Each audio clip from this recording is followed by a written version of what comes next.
Good day, everyone. My name is Nwoliwe Gregory from the International Institute of Tropical Agriculture, IITA, Nigeria. On today's recipe training, I will be taking you through 3 methods of preparing soya beans flour. The purpose of this video is to show you the different method of preparation and its uses. These are the things we will learn when we come back. Please stay tuned.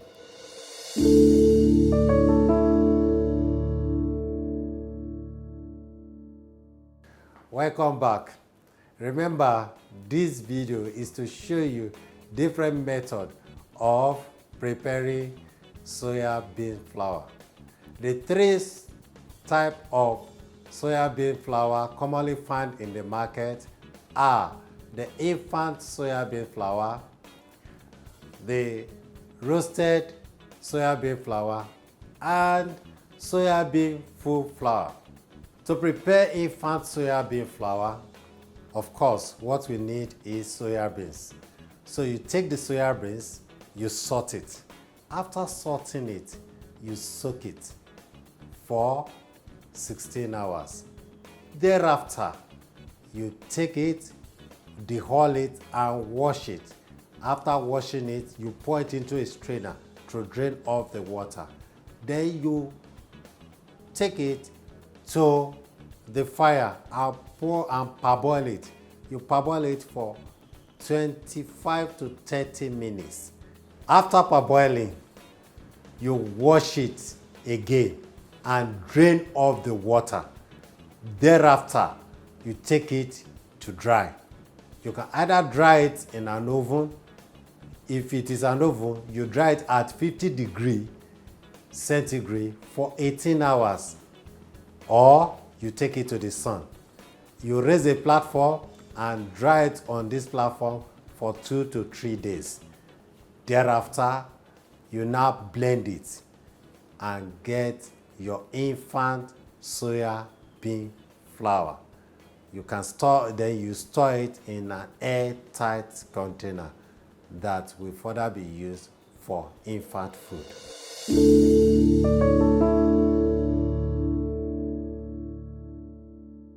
Then the second one is the roasted soya bean flour. The roasted soya bean flour, the process is similar. Now you take your soya bean, salt it to remove contaminants. Then you soak it for 16 hours. Thereafter, you take it to the oven to dry it at 35 degrees centigrade for about 40 minutes. Then you bring it in and roast it on the fire until it is light brown. Then you allow it to cool and then blend it and store it in an airtight container.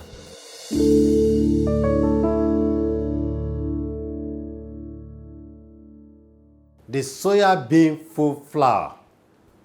After sorting the contaminant from the soya bean, you blend it to get the flour and you store it in an airtight container. And now the uses.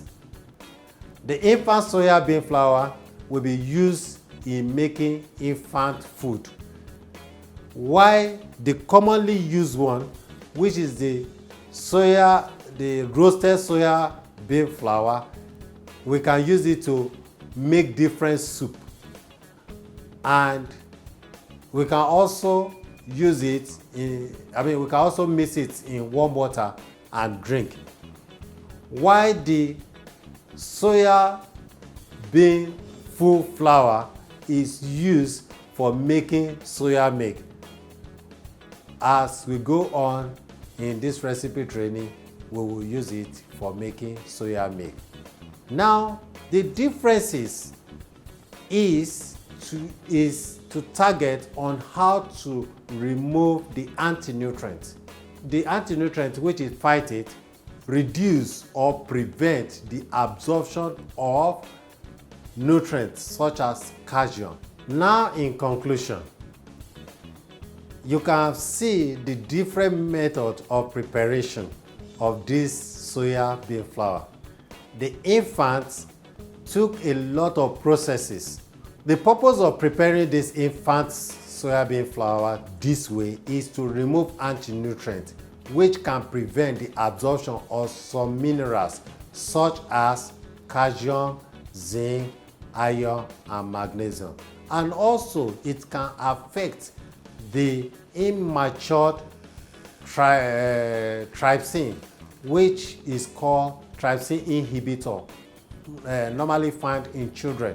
So it is very, very good that we follow all this process when we are going to use it, particularly for infant food. Now, the soybean roasted flour also went through a lot of processes to remove phytate. But in this form, you can see that we did not parboil it. So this is also good for children and adults. We can use it for cooking soup, mixing it with melon to cook egusi and other preparation. Whereas the third one, which didn't pass any too much process, can be used for milk. And remember that when we are going to use for milk, we have to boil it. There are 3 different important steps in removing phytate from legumes. And these are soaking, boiling, and drying or heating. So these 3 important steps are involved, especially in the infant soya flour and the soya roasted flour.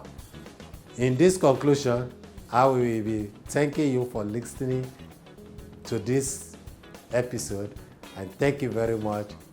Bye-bye.